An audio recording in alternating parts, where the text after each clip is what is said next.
System ने मुझे heroine का दिल जीतने का मिशन दिया। बचपन से ही माइंड रीडिंग की एबिलिटी रखने वाली वह लड़की बड़ी होकर एक रूथलेस, कोल्ड और हार्टलेस, अकेली और अंधेरी सी यान्डेरे बन गई थी।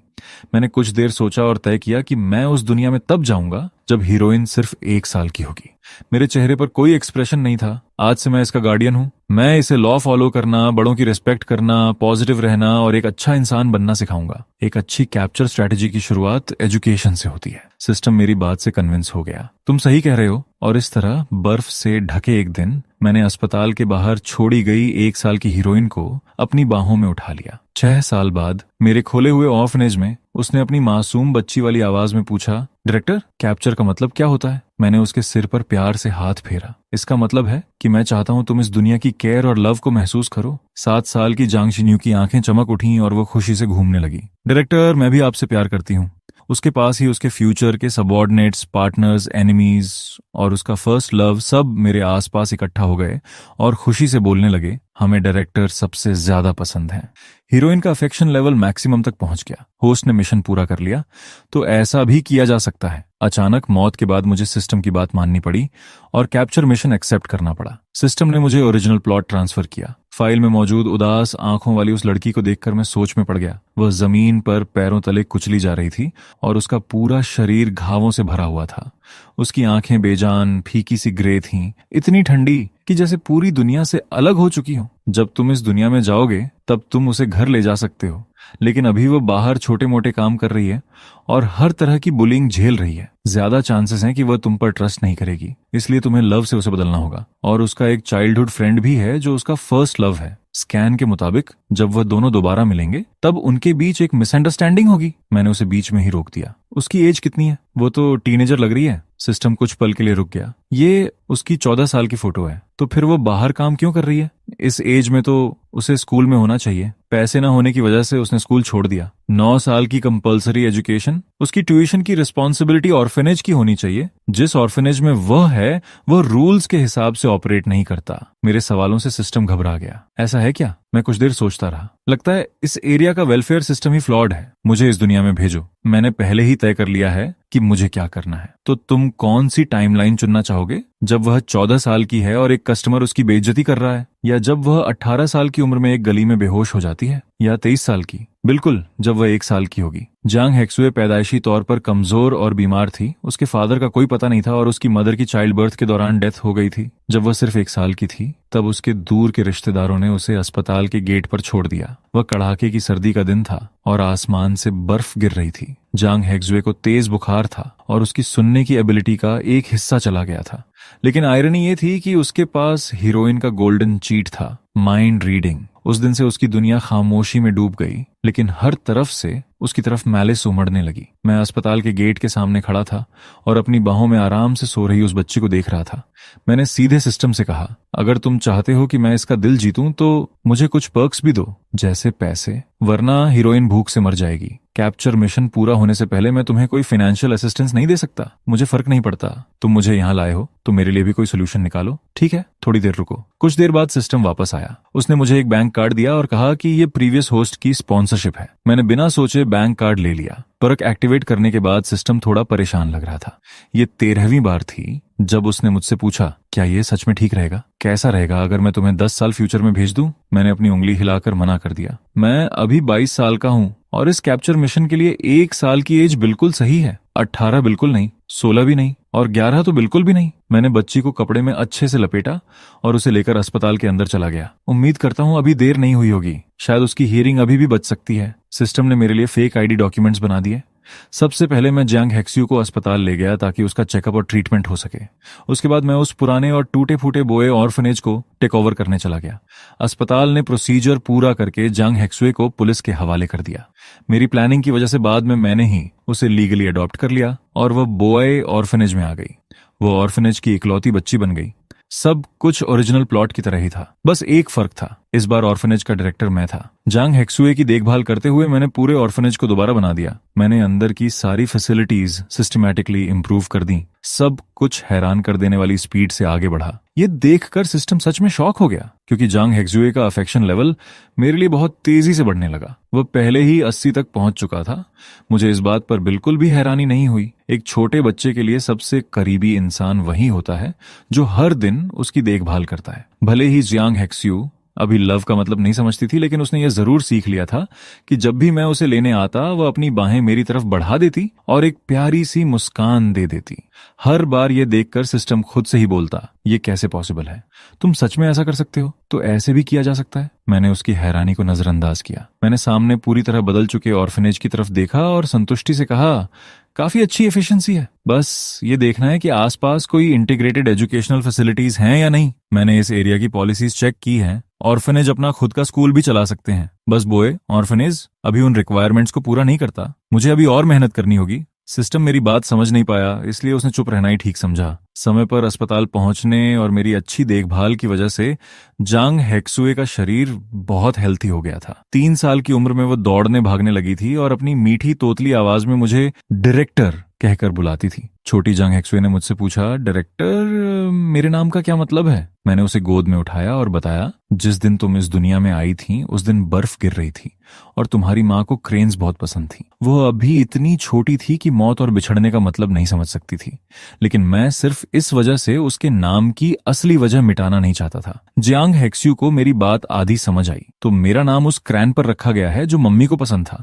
मम्मी भी मुझे पसंद करती थी, है ना? हाँ। मैंने उसके सिर पर प्यार से हाथ फेरा। तुम्हारी मम्मी तुमसे बहुत प्यार करती थी। इतना सुनते ही वह फिर से खुश हो गई। उसने एक बार फिर अपनी प्यारी सी मुस्कान दिखा दी। जिस दिन मैंने जियांग हेक्स्यू को उसका नाम लिखना सिखाया, उसी दिन मैंने सिस्टम से पूछा, तुम लोगों के भी कई तरह के सिस्टम्स होते हैं, है ना? मेरे सवाल से सिस्टम कुछ देर के लिए चुप हो गया। फिर उसने गंभीरता से सोचना शुरू किया। मुझे नहीं पता, लेकिन हम सब कैप्चर सिस्टम्स हैं। हम सब। मुझे एक सुराग मिल गया है। तुम्हारे कॉलीग्स भी हैं? हाँ, लेकिन मेरा कोई नाम नहीं है। क्या उन सबके नाम है? सिस्टम ने भोलेपन से जवाब दिया, उन्होंने अपने नाम खुद रखे हैं। मेरे जिन अच्छे दोस्तों को मैं जानता था उनके नाम शाओसी, शाओजिंग, शाओयी और शाओशी थे। तो फिर तुम भी उनकी तरह अपना एक नाम क्यों नहीं रख लेते? सिस्टम कुछ सेकंड तक झिझकता रहा, लेकिन दूसरे कॉलीग्स कहते थे कि जिन सिस्टम्स ने अपना नाम रख लिया वे अपना काम ठीक से नहीं करते थे। नाम रखने के बाद वे दूसरे काम करने लगते थे। तुम भी दूसरे काम कर सकते हो, जैसे मेरे साथ मिलकर इस ऑर्फनेज को अच्छे से चलाना। लेकिन मैं उसी समय टारगेट को भी कैप्चर कर रहा हूं, तो फिर इसे काम में लापरवाही नहीं माना जाएगा? सिस्टम अचानक उत्साहित हो गया। सच में? क्या मैं भी अपना नाम रख सकता हूं?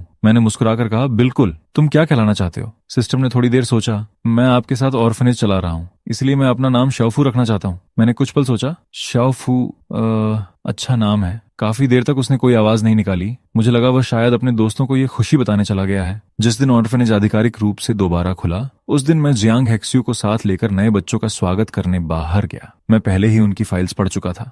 शायद प्लॉट के खिंचाव की वजह से जियांग हेक्स्यू का बचपन का दोस्त और उसका फ्यूचर फर्स्ट लव गूरंग भी वहां आ गया था। उसके माता पिता दोनों की एक कार एक्सीडेंट में मौत हो गई थी। उसके बाद उसे ऑर्फनेज भेज दिया गया। 8 साल की उम्र में उसके अडॉप्टिव पेरेंट्स उसे अपने साथ विदेश ले गए और वहीं बस गए। ओरिजिनल प्लॉट में इस हिस्से के बारे में ज्यादा नहीं बताया गया था, लेकिन गूरंग का एक आज्ञाकारी और समझदार लड़के से आगे चलकर एक खतरनाक विलन बन जाना साफ बताता था कि विदेश की वह जिंदगी बिल्कुल भी खुशहाल नहीं रही होगी। मैंने इसकी अच्छी तरह जांच की, तब पता चला कि उसके एडॉप्टिव पेरेंट्स एडॉप्टेशन की रिक्वायरमेंट्स पूरी ही नहीं करते थे। ये भी ऑर्फनेज के रूल्स की एक और बड़ी गड़बड़ी थी। मैंने अपने सामने खड़े उस डरे सहमे लड़के की तरफ देखा, फिर उसके सामने घुटनों के बल बैठ गया और उसके सिर पर प्यार से हाथ फेरा। बेटा, आज से यह जगह ही तुम्हारा घर है। लड़का खाली नजरों से मुझे देखने लगा। शायद मेरी नजर बहुत नरम थी, बहुत धैर्य से भरी हुई, इतनी कि सबसे संवेदनशील बच्चा भी उसमें जरा सी भी मैलिस महसूस नहीं कर सकता था। उसने बहुत सावधानी से अपना गोल मटोल छोटा सा हाथ बढ़ाया और मेरी उंगली पकड़ ली। उसके गोरे और प्यारे चेहरे पर अभी भी आंसुओं के निशान थे। फिर भी उसने चुपचाप मुझे उसे गोद में लेने दिया। उसने मेरी दी हुई कैंडी खाई और उस दिन पहली बार मुस्कुराया। फिर तोतली आवाज में मुझे डायरेक्टर कहना सीख गया। उधर जांग हेक्सुए गंभीर चेहरा बनाए नए बच्चों को ऑर्फनेज घुमा रही थी। ये जिम्मेदारी मैंने उसे बड़े गंभीर तरीके से सौंपी थी और वह भी पूरी जिम्मेदारी से अपना काम कर रही थी। बिल्कुल बड़ी दीदी की तरह वह नए बच्चों के बीच इधर उधर घूम रही थी। मैंने देखा कि वह एक बच्चे को समझा रही थी, अब मत रो। फिर उसने दूसरे बच्चे को एक कैंडी दी। उसके बाद अपनी छोटी सी मुट्ठी भींच कर बोली, ये दुनिया का सबसे अच्छा ऑर्फनेज है। उसे देखकर मेरे चेहरे पर मुस्कान आ गई। दोपहर में मैं बच्चों को सुलाने ले गया। जांग हेक्सुए बहुत ज्यादा उत्साहित थी।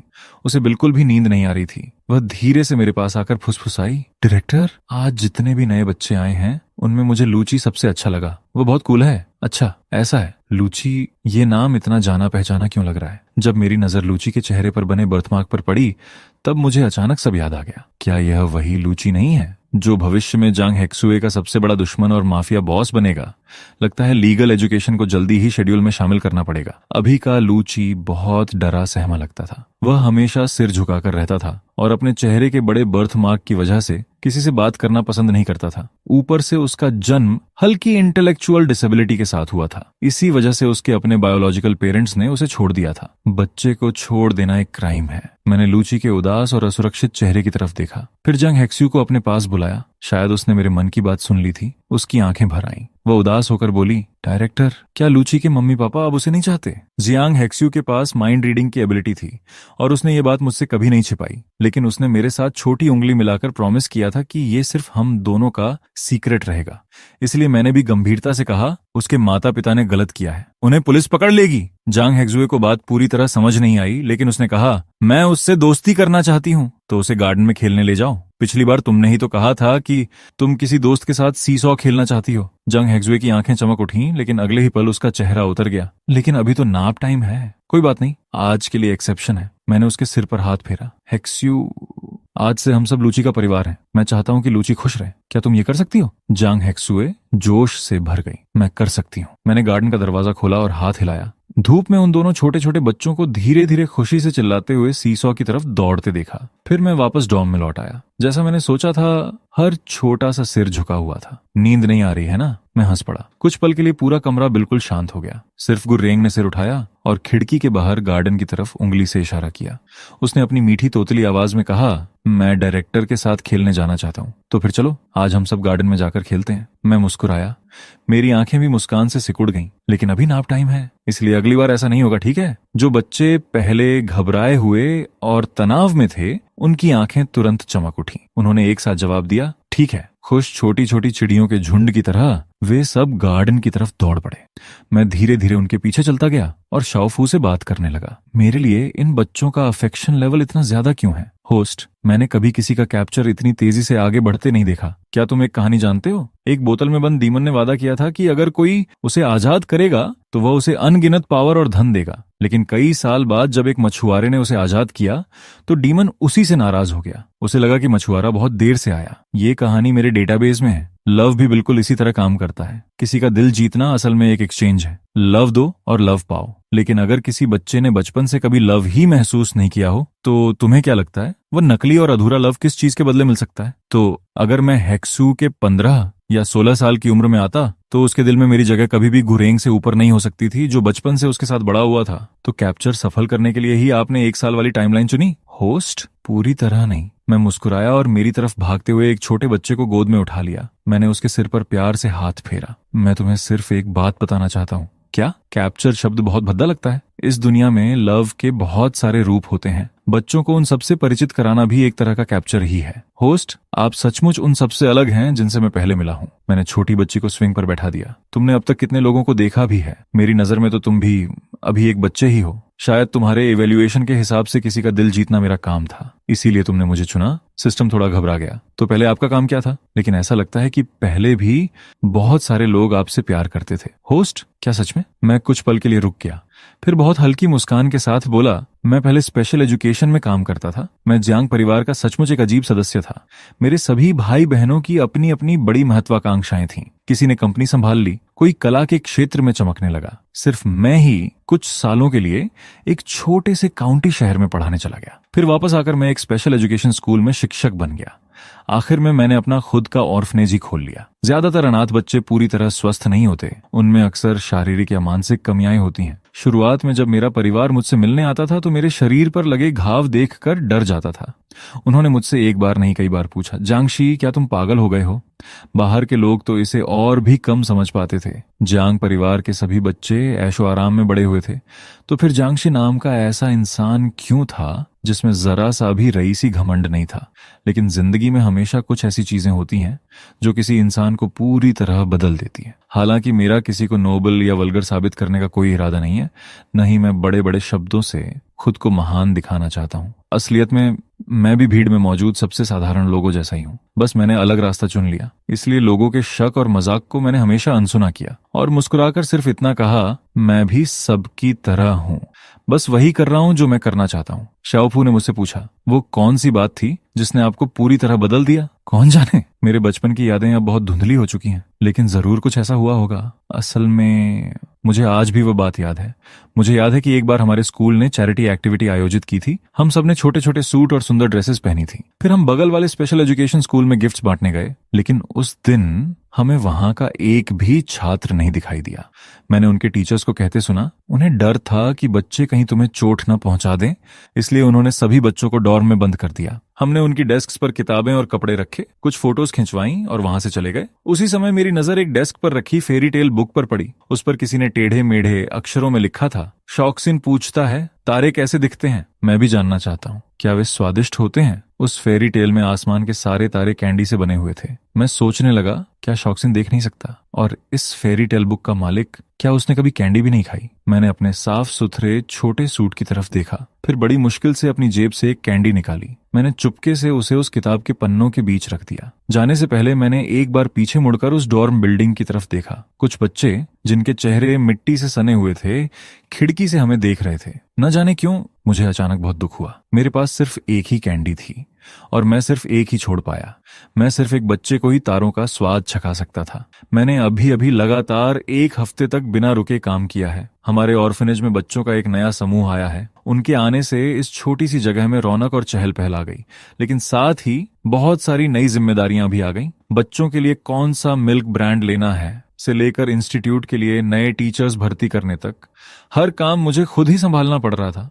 खुशकिस्मती से मेरे पास शाओफू जैसा काबिल असिस्टेंट है। वह बच्चों की हालत पर नजर रख सकता है ताकि कोई एक्सीडेंट ना हो, वरना अगर मेरे 3 हिस्से भी हो जाते तब भी मैं इतना सारा काम नहीं संभाल पाता। हमारा वेलफेयर इंस्टीट्यूट अभी बहुत बड़ा नहीं है। मैं पहले ही एक कुक, एक क्लीनर, एक डॉक्टर, नर्सेज और केयर टेकर्स रख चुका हूँ। अब अगला काम क्लासेस शुरू करना है और उसके लिए मुझे हर हाल में भरोसेमंद लोगों को ही हायर करना होगा। कई राउंड्स के इंटरव्यू और स्क्रीनिंग के बाद मुझे आखिरकार सबसे उपयुक्त कैंडिडेट मिल गई। वह एक युवा लड़की थी जिसकी खूबसूरती किसी सेलिब्रिटी से कम नहीं थी। उसके ठोड़ी तक आने वाले छोटे बाल, गुलाबी होंठ, सफेद दांत और बेहद सौम्य स्वभाव था। उसकी आंख के कोने पर एक चमकीला लाल तिल भी था। सच कहूं तो मैं लगभग अंदाजा लगा सकता था कि उसका पारिवारिक माहौल अच्छा रहा होगा, चाहे उसके बात करने का तरीका हो या उसका व्यक्तित्व।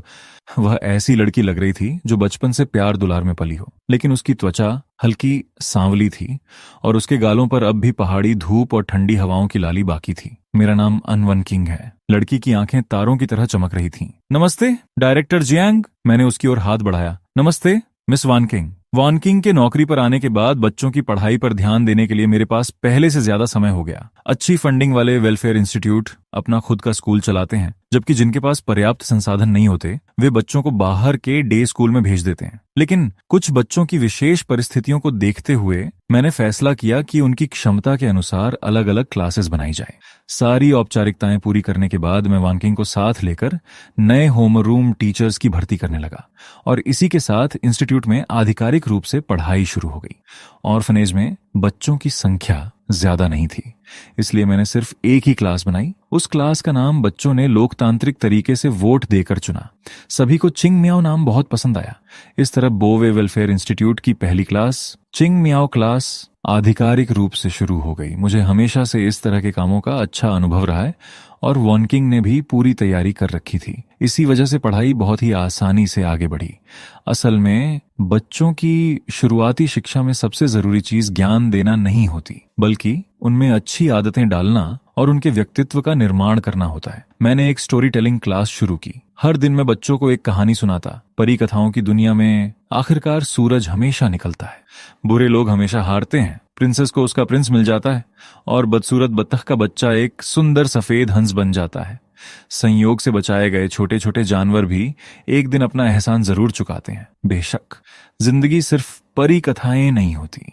शायद बड़े होने पर वे समझ जाएं कि हकीकत उनकी कल्पना जैसी नहीं होती, लेकिन फिर भी मैं चाहता था कि वे परी कथाओं पर विश्वास करना कभी ना छोड़ें। स्टोरी टेलिंग क्लास के बाद वैन किंग उन्हें सेफ्टी एजुकेशन पढ़ाती थी। दूसरों को नुकसान पहुंचाने का इरादा मत रखो, लेकिन खुद की सुरक्षा करना कभी मत भूलो। मैं उन्हें दुनिया के साथ दयालुता से पेश आना सिखा सकता था, लेकिन किसी को यह भी सिखाना जरूरी था कि इस दुनिया में हर इंसान अच्छे इरादे से नहीं आता।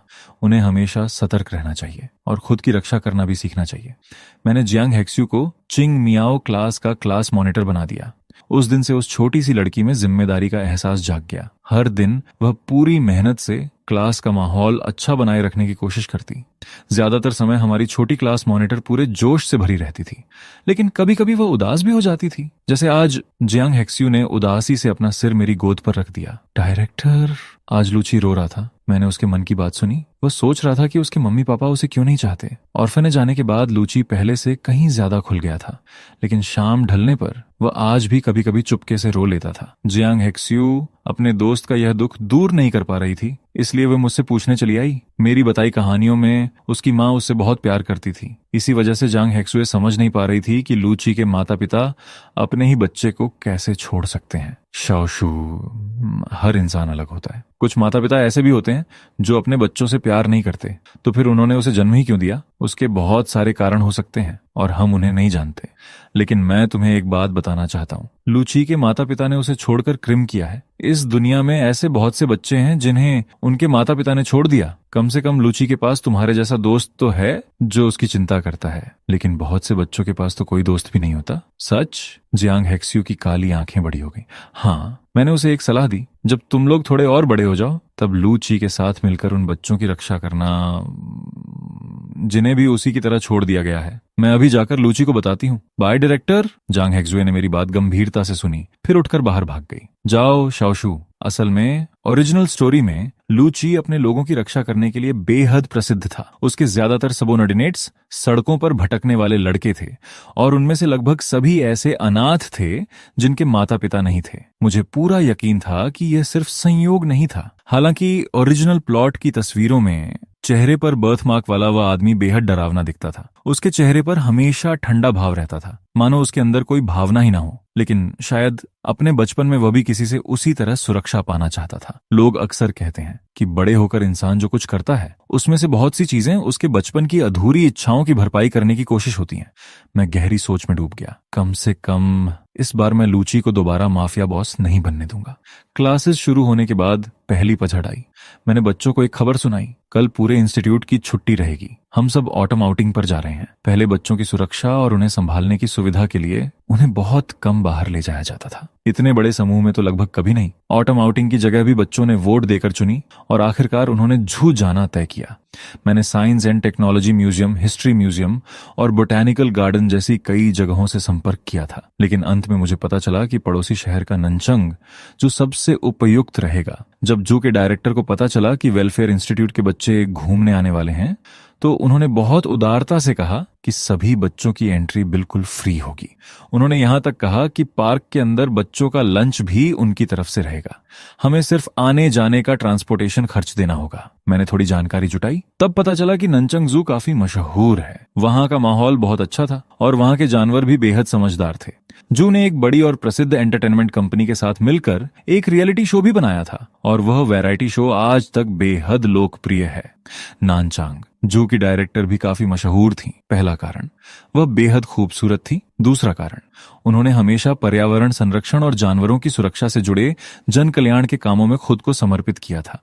जिज्ञासा में मैंने और शाओफू ने उनकी फोटो खोजी। बहुत ही युवा और बेहद खूबसूरत चेहरा। अचानक शाओफू चौंक पड़ा। मुझे याद आ गया। क्या याद आया? मैंने पहले एक दोस्त से सुना था, सबसे शुरुआती कॉलीग्स जिन्होंने अपने नाम रखे थे वे जरूरी नहीं कि सिस्टम्स ही हों, वे हमारी तरह इतने इंटेलिजेंट भी नहीं थे। वैसे एक सिस्टम था जिसका नाम शाओलिंग था। असल में वही एक ऐसी कॉन्शियसनेस था जो इस दुनिया की हर चीज से बात कर सकता था। बाद में उसने जी सरनेम वाले एक होस्ट को चुना। जी परिवार के लोगों के पास जानवरों से संवाद करने की एबिलिटी थी। उन्होंने शाओलिंग से वादा किया था कि वे हमेशा जंगलों और जानवरों की रक्षा करेंगे, यही उनका प्रॉमिस था। मैंने डायरेक्टर का नाम देखा तो वह जी परिवार की डेस्केंडेंट है। शाओफू बहुत खुश लग रहा था। मुझे एक कॉलीग से मिलने का मौका मिलेगा, आगे चलकर तुम्हारी मुलाकात और भी कई कॉलीग से होगी। ननचंगजू मेरी कांटेक्ट पर्सन एक युवा महिला थी, उनका वीचैट नाम काइवन था। उनके नाम की तरह ही उनकी आवाज भी बहुत नरम थी, धैर्य से भरी हुई और बेहद कोमल। डायरेक्टर जियांग, आप बिल्कुल चिंता मत कीजिए, उस दिन हमारा जू टिकट सेल्स कम कर देगा और हम आपके साथ गाइड्स के रूप में स्टाफ भी भेजेंगे। शाओफू अचानक बोला, उनके ऊपर शाओ लिंग की ऑनरा भी है। रुको, ये तो सही नहीं है। उनके डेटा में शाओ शी का डेटा भी क्यों है? शाओ शी कौन है? मैं कुछ पूछ पाता उससे पहले शाओफू खुद से कुछ बड़बड़ाया और गायब हो गया। लगता है वह अपने दोस्तों से संपर्क करने चला गया। लेकिन अगर इस मामले में उन प्यारे सिस्टम्स का हाथ था तो इससे इतना तो साबित हो गया कि ननचांगजू चुनना बिल्कुल सही फैसला था। मैंने काइवेन को जवाब भेजा। तो फिर आपको काफी तकलीफ होगी? काइवेन ने मुस्कुराते हुए जवाब दिया। बिल्कुल भी नहीं। ऑटम आउटिंग की योजना ने पूरे ऑर्फनेज के बच्चों को उत्साह से भर दिया। हर दिन वे इसी बात पर चर्चा करते रहते कि सबसे पहले कौन सा जानवर देखेंगे। उधर वन किंग अब भी बच्चों की सुरक्षा को लेकर चिंतित थी। वह बार बार सभी को सेफ्टी रूल्स याद दिलाती रहती। उसने हर बच्चे के लिए खास छिंग मियाओ हैंडकरचिफ और ऑटम आउटिंग का छोटा सा फ्लैग भी तैयार किया। फ्लैग्स बच्चों के छोटे बैकपैक्स पर लगाए गए और हरे रंग के हैंडकरचिफ उनकी कलाई पर तितली की गांठ बनाकर बांधे गए। हैंडकरचिफ पर हम टीचर्स की कॉन्टैक्ट इन्फॉर्मेशन भी छपी हुई थी ताकि अगर कोई बच्चा रास्ता भटक जाए तो आसानी से वापस आ सके। मैंने लगभग 20 से ज्यादा बच्चों को 4 ग्रुप्स में बांट दिया। हर ग्रुप का लीडर बच्चों ने खुद वोट देकर चुना। हर ग्रुप का अपना अलग फ्लैग भी था। ग्रुप लीडर्स की जिम्मेदारी थी कि उनका कोई भी मेंबर पीछे न छूटे। पहली बार बाहर जाने की वजह से सभी छोटे ग्रुप लीडर्स के चेहरे पर तनाव साफ दिखाई दे रहा था। वे पूरी गंभीरता से मुझसे बोले, हम सबका अच्छे से ध्यान रखेंगे। उनके उत्साह और घबराहट भरे चेहरे देखकर मैंने एक बड़ी बस किराए पर ली। बच्चों की हंसी और चहचहाहट के बीच सूरज निकलते ही हम सफर पर निकल पड़े। नानचंगजू सचमुच अपनी प्रसिद्धि के लायक था। चारों तरफ हरियाली ही हरियाली थी। पूरा वातावरण जीवन से भरा हुआ था। काइवेन बेहद नाजुक चेहरे वाली युवा महिला थी। उनकी हिरनी जैसी आंखें थीं और उनका स्वभाव बहुत ही मीठा और विनम्र था। वह उम्र में भी बहुत छोटी लग रही थी। नमस्ते डायरेक्टर जांग, सभी का स्वागत है। आज मैं आपकी गाइड रहूंगी। उन्होंने यूनिफॉर्म पहने मुस्कुराकर हमारा स्वागत किया। तभी वैन किंग अचानक धीरे से मेरे कान के पास आकर बोली, डायरेक्टर, मैंने इन्हें पहले टीवी पर देखा है। ये उस बहुत फेमस रियलिटी शो में थी। काइवेन से मिलने के बाद जिज्ञासा में मैंने इंटरनेट पर उनके वीडियोस खोजे। सबसे पहला टाइटल देखकर मैं ठिठक गया। देखिए कैसे एक खूबसूरत लड़की एक खूंखार टाइगर को काबू करती है। काइवेन? मेरा चेहरा वहीं जम गया। काइवेन हमें जू के अंदर लेकर गईं। फिर बिल्कुल सामान्य चेहरे के साथ उन्होंने बगल में बैठे टाइगर से कहा, फे थोड़ा पीछे हटो, बच्चों को डरा मत। अगले ही पल टाइगर मानो उनकी बात समझ गया। वह आज्ञाकारी बच्चे की तरह कुछ कदम पीछे हटा और आराम से बैठ गया। कुछ सेकंड तक चारों ओर सन्नाटा छा गया। फिर बच्चों की जोरदार चीखें और तालियां गूंज उठीं। मिस शाओवेन कितनी कमाल है। गुरेंग एक कदम पीछे हट गया। उसने चमकती आंखों से मेरी तरफ देखा, मेरा कपड़ा पकड़कर बोला, डायरेक्टर, अभी बड़े टाइगर ने 2 बार दहाड़ लगाई। क्या वह सच में हमारे साथ खेलना चाहता है? जांग हेक्सुए तो तुरंत आगे बढ़ गई। उसने उत्सुकता से काइवेन से पूछा, मिस शाओवेन, फैफे क्या कह रहा है? काइवेन का चेहरा अचानक अजीब हो गया, लेकिन उन्होंने मुस्कुराहट बनाए रखी। उसे भूख लगी है। ओह, क्या उसने ब्रेकफास्ट नहीं किया? किया था। काइवेन ने बेबसी से अपना माथा पकड़ लिया। लेकिन उसे फिर से भूख लग गई है। जांग हेक्सुए पूरी तरह उलझ गई। उसे फिर से भूख क्यों लग गई? लूची ने पूरी गंभीरता से कहा, वह बहुत ज्यादा खाने वाला है। टाइगर इंक्लोजर देखने के बाद हम क्रेन इंक्लोजर, मंकी इंक्लोजर और एवियरी भी देखने गए। लंच की व्यवस्था ननचंग जू ने की थी। एक्वेरियम के पास वाले बड़े लॉन पर पिकनिक मैट्स बिछाए गए थे। साथ ही छोटे छोटे पेस्ट्रीज भी रखे गए थे। उसके ठीक बगल में स्वान लेक था। बच्चे स्वान्स को देखते हुए खुशी खुशी पिकनिक करने लगे। सबके चेहरे पर मुस्कान थी। खाना खत्म करने और सारा कूड़ा साफ करने के बाद बच्चे अभी भी उत्साह से भरे हुए थे, इसलिए सब मिलकर एक्वेरियम के अंदर चले गए। डायरेक्टर ने हमें डॉल्फिन्स और बेलुगा वेल्स को बहुत पास से देखने की अनुमति दी। ये एक बेहद खास मुलाकात थी। जांग हेक्सुए की आंखें चमक उठी। डायरेक्टर, डॉल्फिन्स कितनी प्यारी हैं। गू रंग भी बेहद उत्साहित था। ये मेरी हथेली को धक्का दे रही है। लूची चुपचाप एक तरफ खड़ा होकर पानी के अंदर तैर रही बेलुगा व्हेल को देख रहा था। उस बेलुगा व्हेल का नाम शाओबाई था। शाओबाई आज्ञाकारी ढंग से तैरकर कांच के पास आ गई। उसने प्यार से अपना सिर कांच से रगड़ा। उसका मुंह स्वाभाविक रूप से ऊपर की ओर मुड़ा हुआ था, जिससे ऐसा लगता था मानो वह हमेशा मुस्कुरा रही हो। उस मुस्कुराती हुई फरिश्ते जैसी बेलुगा व्हेल को देखकर लूची कुछ पल झिझका, फिर उसने धीरे से अपना हाथ आगे बढ़ाया। शाओबाई ने कांच के आर पार उसकी हथेली के सामने अपनी नाक प्यार से रगड़ दी। वह लड़का जो हमेशा शांत और संकोची रहता था, ऐसा लग रहा था जैसे उसे दुनिया का सबसे अनमोल खजाना मिल गया हो। उसके होंठ हल्के से खुले। उसने काफी देर तक अपनी मुस्कान दबाने की कोशिश की, लेकिन आखिरकार उसके चेहरे पर एक चमकदार मुस्कान फैल गई। शाओबाई कांच के चारों ओर कुछ चक्कर लगाकर तैरी और अपना सिर तिरछा कर लिया। लूची ने भी उसी की तरह अपना सिर तिरछा कर लिया। मैं उस लड़के और बेलुगा व्हेल को खुशी खुशी खेलते हुए देखता रहा और अनायास ही मुस्कुरा उठा। डायरेक्टर, ये कितना अच्छा है। मैंने इन्हें पहले कभी इतना खुश नहीं देखा। अनवन किंग धीरे से बोली। इन बच्चों के लिए हमेशा ऑर्फनेज में रहना सबसे अच्छा विकल्प नहीं है। जब ये थोड़े और बड़े हो जाएंगे तब इन्हें स्कूल भेजने का समय आ जाएगा। उसके चेहरे पर साफ चिंता दिखाई दे रही थी। चिंता मत करो, मैं पूरी जिंदगी इनके सामने आने वाली सारी मैलिस को नहीं रोक सकता, लेकिन उसका एक और तरीका होता है जिसे हम स्कार कहते हैं। वह तभी दर्द देता है जब हम उसकी परवाह करते हैं। अगर हम उसकी परवाह ही ना करें तो हम मजबूत और अटूट बन जाते हैं। जो कि यह आउटिंग पूरी तरह सफल रही। ऑर्फनेज लौटने के बाद बच्चों को किसी ने कुछ नहीं कहा, फिर भी वे खुद ही अपना वीकली डायरी लिखकर मुझे देने लगे। आर्ट क्लास में भी दुस्सा सबने बिना बोले जू के जानवरों की ही ड्राइंग्स बनाई। उन्हें जू इतना पसंद आया था कि वे उसे भूल ही नहीं पा रहे थे। इसलिए मैंने ननचंग जू वाले रियलिटी शो को डाउनलोड कर लिया और हर वीकेंड बच्चों को उसका एक एपिसोड दिखाने लगा। बिना किसी शक के ये उनकी सबसे पसंदीदा वीकली एक्टिविटी बन गई। कई बार तो वे अपना पेस्ट्री भी बाद में खाने के लिए छोड़ देते, सिर्फ इसलिए कि वीकेंड पर कॉमन रूम में सबसे आगे बैठकर शो देख सकें। सर्दियां आ गईं। मैं और एन वन किंग बच्चों के लिए नए विंटर क्लोथ्स खरीदने गए। रास्ते में वन किंग ने पूछा, डायरेक्टर, इस साल का रिव्यू और इंस्पेक्शन खत्म हो गया है। अगले साल शायद हम नए बच्चों को भी लेंगे, है ना? सिर्फ इतना ही नहीं, अगले साल हमारा वेलफेयर इंस्टीट्यूट आधिकारिक रूप से अडॉप्शन भी शुरू करेगा। मैंने धीरे से सांस छोड़ी, लेकिन इसकी कोई जल्दी नहीं है। एडॉप्टिव फैमिलीज की बहुत सावधानी से स्क्रीनिंग करनी होगी। वैन किंग ने सहमति में सिर हिलाया। वो ये वेलफेयर इंस्टीट्यूट अभी बहुत बड़ा नहीं था। अगर हम और बच्चों को भी लें तो शायद कुल मिलाकर दर्जन भर ही होंगे। लेकिन कोई बात नहीं, कुछ साल बाद जब मुझे और फंडिंग मिल जाएगी तब हम इसे और बड़ा कर पाएंगे। खाना एक एक निवाला करके खाया जाता है और रास्ता भी एक एक कदम चलकर तय होता है। चलते चलते हम एक हॉट पॉट रेस्टोरेंट के सामने पहुंचे। अंदर से इतनी अच्छी खुशबू आ रही थी कि भूख लगने लगी। मैंने उसकी तरफ देखकर पूछा, हॉट पॉट खाने चलें? वंकिंग एक पल के लिए चौंक गई, लेकिन हमें वापस भी जाना है। मैं मुस्कुराया। कल बच्चों को भी साथ लेकर आएंगे। अच्छा खाना सबके साथ मिलकर खाना चाहिए। वैनकिंग मेरी तरफ देखने लगी। अचानक उसकी आंखें बहुत कोमल हो गईं। वह हल्के से मुस्कुराई। डायरेक्टर, कभी कभी मुझे लगता है आप बिल्कुल किसी ऐसे इंसान जैसे हैं जिसे मैं जानती हूँ। कुछ बातें बहुत मिलती हैं और कुछ बिल्कुल अलग हैं। जब मैं पहली बार आपसे मिली थी तब मैं सचमुच कुछ पल के लिए खुशी गई थी। क्या आपको उनकी याद आती है? न्यू ईयर पर उनसे मिला ही है, थोड़ी सी आती है, लेकिन उनसे ऐसी बातें कहने में मुझे बहुत शर्म आती है। क्या वे आपके रिश्तेदार हैं? वे मेरे बड़े भाई हैं और आपकी तरह वह भी एक टीचर हैं। मैं थोड़ा हैरान हुआ, लेकिन पूरी तरह नहीं। जिंदगी में अब हमेशा एक दो लोग ऐसे मिलते हैं जो हमें पूरी तरह बदल देते हैं। न्यू ईयर आने वाला था। न्यू ईयर्स ईव पर बोए में हल्की बर्फ गिरनी शुरू हो गई। मैंने बच्चों को बाहर ले जाकर स्नोमैन बनवाए और स्नोबॉल फाइट भी करवाई। सब लोग दिल खोलकर खेल रहे थे। सिर्फ जियांग हेक्स्यू सीढ़ियों पर चुपचाप बैठी थी। उसने अपनी ठुड्डी दोनों हाथों पर टिकाई हुई थी और आसमान से गिरती बर्फ को देख रही थी। मैंने सभी बच्चों के लिए विंटर 3 पीस सेट खरीदा था।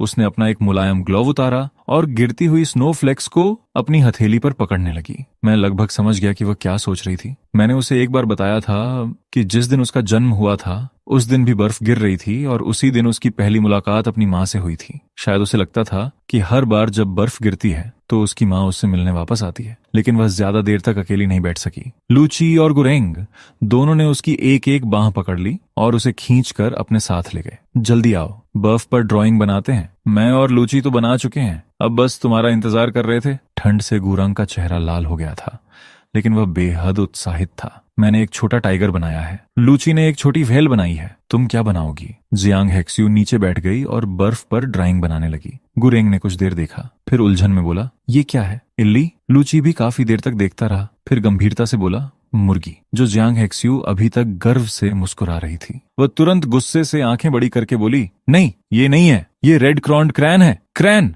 बच्चे मुझे फैसला करने के लिए खींच लाए। मैंने हंसी रोकते हुए कहा, हाँ, ये सच में क्रेन है। जंग हेक्सुए ने तुरंत कहा, डायरेक्टर, आपके चेहरे से तो लग रहा है कि आपको भी ये दो चॉपस्टिक लगी ऊन की गेंद जैसा ही लग रहा है।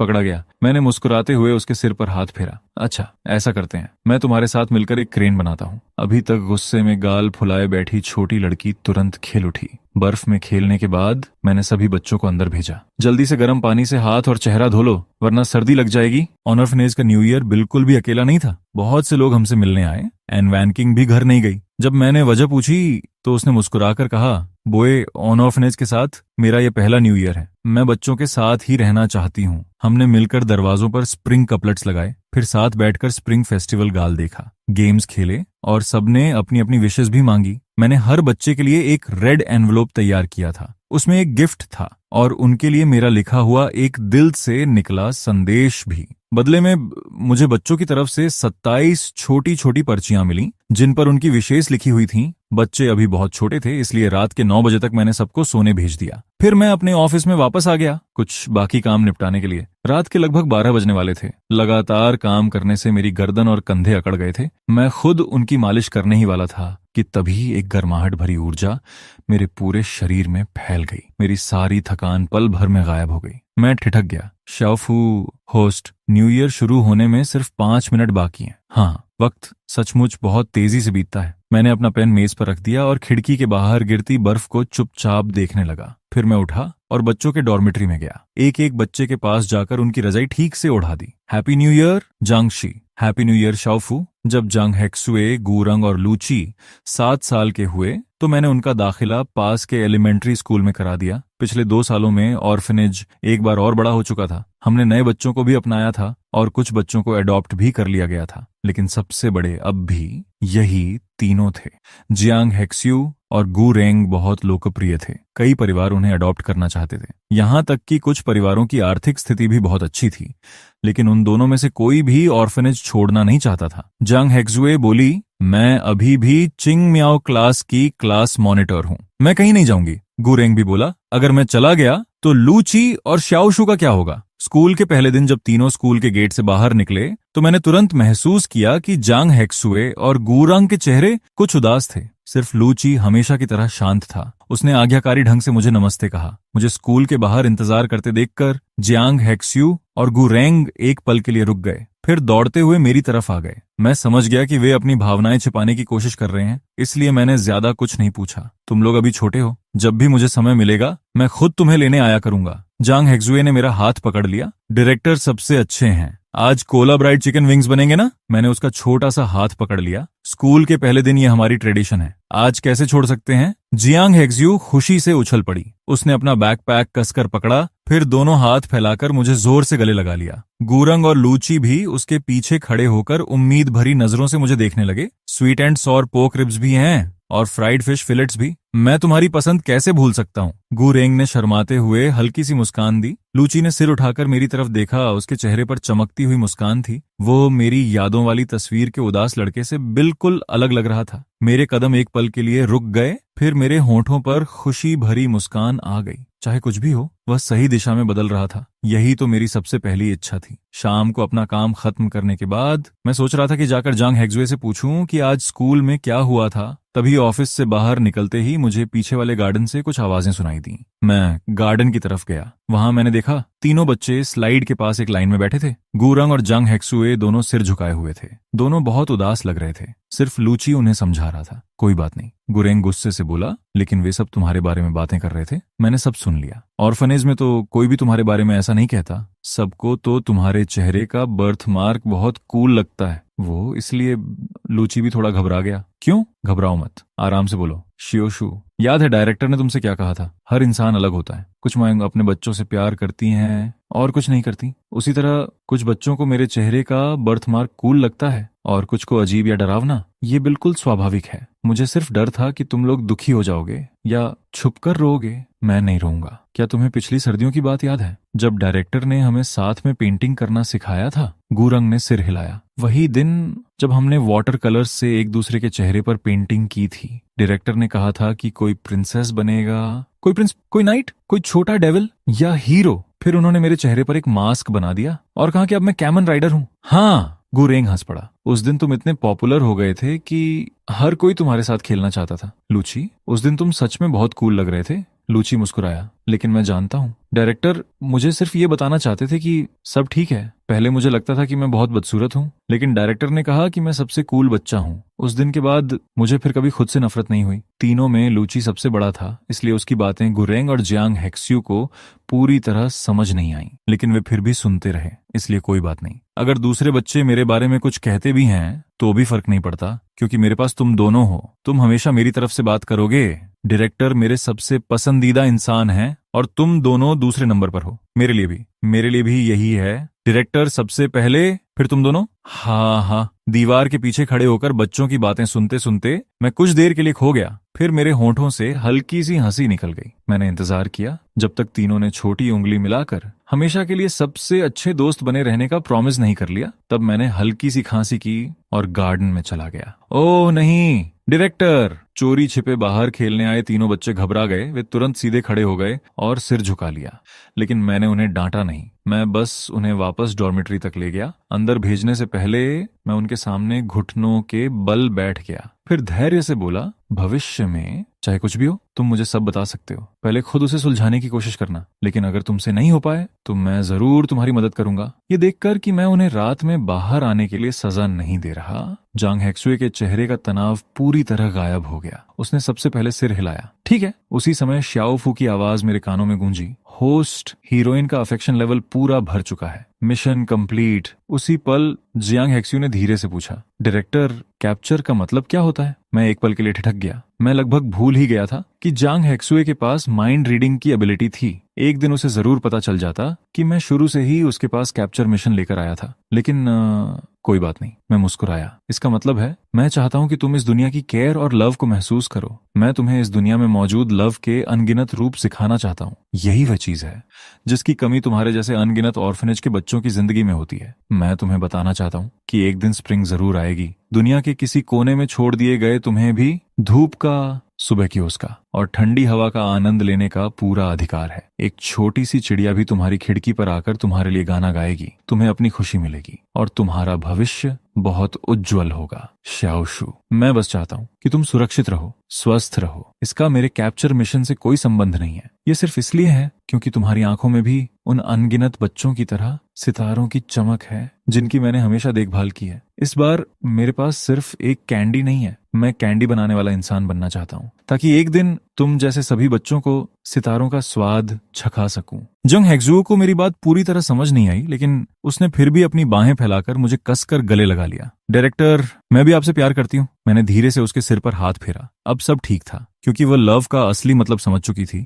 वह समझ चुकी थी कि इस दुनिया में लव के हजारों रूप होते हैं, इसलिए वह कभी भी किसी की भावनाओं को आसानी से ठेस नहीं पहुंचाएगी। गुरेंग और लूची भी धीरे धीरे आगे आए। दोनों ने मुझे गले लगा लिया। डायरेक्टर, हम भी आपसे प्यार करते हैं। हमारी आवाजें डॉर्मेट्री के अंदर तक पहुंच गईं। अंधेरे कमरे में एक एक करके कई बच्चों ने अपनी आंखें खोल दी। उधर अनवंकिंग अभी जाने ही वाली थी कि बगल से एक छोटी सी हथेली ने उनका हाथ पकड़ लिया। छोटी लड़की धीरे से बोली, मुझे डायरेक्टर बहुत पसंद है, लेकिन मुझे आप भी पसंद है मिस एन। मुझे आप भी बहुत पसंद है। मुझे आंटी लू भी पसंद है, जो हमारे लिए खाना बनाती है। मुझे गेट वाले ग्रैंडपा चैन भी पसंद है, और सिस्टर शाओवेन भी, जो हर महीने हमसे मिलने आती है, और सिस्टर शाओयू भी, जो पिछली बार हमारे लिए नए कपड़े लेकर आई थी। एनवनकिंग, जो अभी कुछ देर पहले बच्चों को सुलाकर उठी थी। अचानक ढेर सारे छोटे छोटे बच्चों ने उन्हें चारों तरफ से गले लगा लिया। वह दरवाजे के बाहर उस व्यक्ति की तरफ देखने लगी जिसे बच्चे कस कर गले लगाए हुए थे। उसके चेहरे पर बेबसी थी, लेकिन मुस्कान बेहद कोमल थी। काफी मुश्किल से हमने उन चहचहाते एक एक करके अपने दिल की बात कहने वाले बच्चों को दोबारा सुलाया। फिर मैं और एन वनकिंग ने डॉर्मेट्री का दरवाजा धीरे से बंद कर दिया। बाहर चांदनी बेहद सुंदर थी। उजली और बिल्कुल साफ, मानो जमीन पर मोतियों की परत बिछ गई हो। एक और नया साल आ चुका था। ऐसा लगता था कि बेइजिंग में हर सर्दी बर्फ जरूर गिरती है। मैं खिड़की के सहारे खड़ा होकर बर्फ में खेलते बच्चों को देख रहा था। इस साल उन्होंने एक नया खेल शुरू किया था। वे साइंस टीचर के पीछे पीछे घूमते और स्नोफ्लेक्स के आकार देखने की जिद करते। धीरे धीरे एन वॉनकिंग मेरे पास आकर खड़ी हो गई। आपकी छुट्टी मंजूर हो गई है, घर जाइए वैनकिंग। आप बहुत समय से घर नहीं गई हैं। वैनकिंग ने सिर हिलाया। जरूरत नहीं है डायरेक्टर। इस साल न्यू ईयर के दूसरे दिन मेरे बड़े भाई अपने स्टूडेंट्स को लेकर यहाँ आने वाले हैं। उन्होंने कहा है कि वे हमारे ऑर्फनेज में वॉलंटियर बनकर काम करना चाहते हैं। उनके स्टूडेंट्स कितने बड़े हैं? वे मेरे भाई की पढ़ाई हुई पहली बैच के स्टूडेंट्स हैं। अब वे सब ग्रेजुएट हो चुके हैं। चिंता मत कीजिए डायरेक्टर, उन्हें काफी अनुभव है और मेरे बड़े भाई भी बहुत अच्छे इंसान हैं। एन वॉनकिंग लगातार बोलती ही जा रही थी। मैं बिना कुछ कहे बस मुस्कुराता रहा और सिर हिलाता रहा। लगता है इस साल भी ऑर्फनेज में खूब रौनक रहने वाली थी। न्यू ईयर्स ईव पर मैंने हमेशा की तरह बच्चों को सुलाया, फिर अकेला अपने ऑफिस में बैठ गया। शाओफू हमेशा की तरह चुपचाप मेरी मालिश कर रहा था। पुराने दोस्त की तरह मैंने उससे यूं ही पूछ लिया, शाओफू तुम कब जा रहे हो? जब से वह मेरे साथ जुड़ा था तब से उसने मुझे बताया था कि कैप्चर मिशन पूरा होने के बाद उसे अपना अगला होस्ट ढूंढना होगा। आखिर सिस्टम्स के भी केपीआई होते हैं। शाओफू पहले के पीआई किंग बनने के लिए बहुत उत्साहित रहता था। जब उसने मेरा मिशन इतनी तेजी से आगे बढ़ते देखा था तो खुशी से उछल पड़ा था। लेकिन पता नहीं क्यों जांग हेक्सुए का अफेक्शन लेवल 100 होने के बाद वह बस थोड़ी देर के लिए खुश हुआ। फिर उसने दोबारा कभी जाने की बात ही नहीं की। वह हमेशा मेरी ही तरफ रहा। लेकिन इस बार शाओफू हमेशा की तरह चुप नहीं रहा। कुछ देर बाद वह धीरे से मेरी हथेली पर आकर बैठ गया। वह बहुत कम इस रूप में मेरे सामने आता था। हल्की सी चमक छोड़ता हुआ रोशनी का एक छोटा सा मुलायम गोला। हमेशा मजाक करने वाला शाओफू इस बार हिचकिचा रहा था। काफी देर बाद उसने पूरी बात कह पाई, होस्ट मैं अब जाना नहीं चाहता। मैं थोड़ा हैरान हुआ, लेकिन उतना भी नहीं। क्यों? क्योंकि अब मेरा अपना नाम है। मैं शाओफू हूँ। मैं आपके साथ रहना चाहता हूँ और बोआई ऑर्फनेज को दुनिया का सबसे अच्छा ऑर्फनेज बनाना चाहता हूँ। मैं बहुत देर तक चुप रहा। शाओफू घबरा गया। क्या आप मुझे अपने पास नहीं रखना चाहते? बिल्कुल नहीं। मैं धीरे से मुस्कुराया। बस इस समय मैं क्या महसूस कर रहा हूँ उसे शब्दों में बताना मुश्किल है। मैं बस बहुत भावुक हो गया हूँ। शाओफू धीरे से बोला, लगता है मैं भी अब अपने दोस्तों जैसा हो गया हूँ। हम सबके पास अब कुछ ऐसा है जो हम करना चाहते हैं। मेरा अपना नाम है और मेरे पास सबसे अच्छे होस्ट भी हैं। मेरे सारे दोस्त मेरे लिए बहुत खुश हैं। मैंने अपनी हथेली में रखे उस छोटे से प्रकाश के गोले को प्यार से सहलाया। मैं भी तुम्हारे लिए बहुत खुश हूँ। अगर यही तुम्हारी इच्छा है तो नए साल में भी हम दोनों मिलकर मेहनत करेंगे। खिड़की के बाहर हल्की हल्की बर्फ गिर रही थी, लेकिन कमरे के अंदर वसंत जैसी गर्माहट थी। हमेशा की तरह मैं ऑफिस से बाहर निकला, बच्चों की डॉर्मेट्री में जाकर उनकी रजाई ठीक करने के लिए। लेकिन जैसे ही मैंने दरवाजा खोला मैं वहीं रुक गया। मेरे ऑफिस के दरवाजे पर सितारों जैसी छोटी छोटी लाइट से सजा हुआ एक कांच का जार टंगा हुआ था। उसके अंदर बहुत सारे छोटे छोटे ग्रीटिंग कार्ड्स रखे थे। मैंने हाथ बढ़ाकर जार उतारा। सबसे ऊपर वाले बड़े कार्ड पर मुझे बेहद परिचित लिखावट दिखाई दी। कुछ शब्द पिनाइन में लिखे थे, लेकिन हर अक्षर बहुत साफ और पूरे मन से लिखा गया था। डायरेक्टर, ये आइडिया चिंग मिया क्लास के सभी बच्चों ने मिलकर बनाया है, लेकिन आपका दरवाजा बहुत ऊंचा है। हम वहां तक पहुंच नहीं पाए, इसलिए हमें मिस एन से इसे टांगने के लिए कहना पड़ा। हम सबने ध्यान दिया है कि डायरेक्टर को स्टार्स बहुत पसंद हैं। लूची कहता है कि डायरेक्टर अक्सर आसमान देखते रहते हैं। गुरेंग कहता है कि आप मून को देखते हैं, लेकिन मुझे लगता है कि आप स्टार्स को देख रहे होते हैं। इसलिए यहाँ मूनलाइट नहीं है, सिर्फ स्टार लाइट है। हाँ, गुरेंग ने आपके लिए एक मून भी बना दिया है। हर साल डायरेक्टर हम सबका बर्थडे मनाते हैं, लेकिन हम में से किसी को भी डायरेक्टर का बर्थडे नहीं पता था। इसलिए हमने मिस एन से पूछा। तब हमें पता चला कि आपका बर्थडे स्प्रिंग आने वाले दिन होता है, लेकिन उस समय तक हमें सो जाना पड़ता है। इसलिए हम रात में आपको हैप्पी बर्थडे नहीं कह सकते। हम सब अच्छे बच्चे हैं। हमने बहुत अच्छे से व्यवहार किया है। Happy new year director, happy birthday. हम सब ने अपनी अपनी छोटी सीक्रेट लेटर भी अंदर रखी है। उन्हें छिपाकर अकेले पढ़िएगा। चिंग मियाओ क्लास के सभी बच्चे जियांग हेक्सियू गु रेंगलूची चेन याओ। एक भी नाम कम नहीं था, एक भी नाम ज्यादा नहीं था। हर बच्चे ने अपना नाम बहुत ध्यान से लिखा था। फिर मैंने जियांग हेक्सियू की सीक्रेट लेटर खोली। डायरेक्टर, आपने एक बार मुझसे कहा था कि जिस दिन मैं अपनी माँ से मिली थी उस दिन बर्फ गिर रही थी। वह विंटर था। मुझे नहीं पता कि मैं आपसे पहली बार किस दिन मिली थी, लेकिन मुझे लगता है वे फेरी टेल्स वाला सबसे सुंदर मौसम रहा होगा, क्योंकि उसी मौसम में मेरी मुलाकात आपसे हुई थी। इसलिए स्प्रिंग का ये पहला लेटर मैं आपको दे रही हूँ। डायरेक्टर, मैं आपसे सबसे ज्यादा प्यार करती हूँ। जांग हेक्सुए। पता नहीं कहां से आतिशबाजी शुरू हो गई। रंग बिरंगी रोशनी पूरे आसमान में खिल उठी। Happy new year, happy birthday, happy new year Jiangshi. मैंने स्टार्स वाले उस ग्लास जार को अपनी बाहों में कसकर पकड़ लिया। स्प्रिंग की ओर से आए उस खत को देखते हुए मुझे शाओ फू की कही हुई बात याद आ गई। उसने एक बार मुझसे पूछा था, अगर एक दिन जियांग हेक्सियू को पता चल गया कि आप शुरू में सिर्फ उसका दिल जीतने आए थे तो क्या होगा? उस समय मैंने कुछ देर सोचा था, फिर उससे कहा था, कोई बात नहीं। ठीक वैसे ही जैसा मैंने जांग हेक्सुए से कहा था। सब ठीक है। लव कभी ऊंच नीच या अमीर गरीब या नोबल और हम्बल में फर्क नहीं करता। लव सिर्फ एक बात देखता है कि वह सच्चा है या झूठा। इस दुनिया में लव के अनगिनत रूप हैं। शर्तों वाला लव, बिना शर्तों वाला लव, दिखावटी लव, दिल की गहराइयों से निकला लव, छिपा हुआ लव, खुलकर जताया गया लव, किसी के द्वारा स्वीकार किया गया लव, या फिर ऐसा लव जो शायद शुरुआत में सच्चा नहीं था लेकिन अंत में उसने अपना 100% सच्चा दिल दे दिया।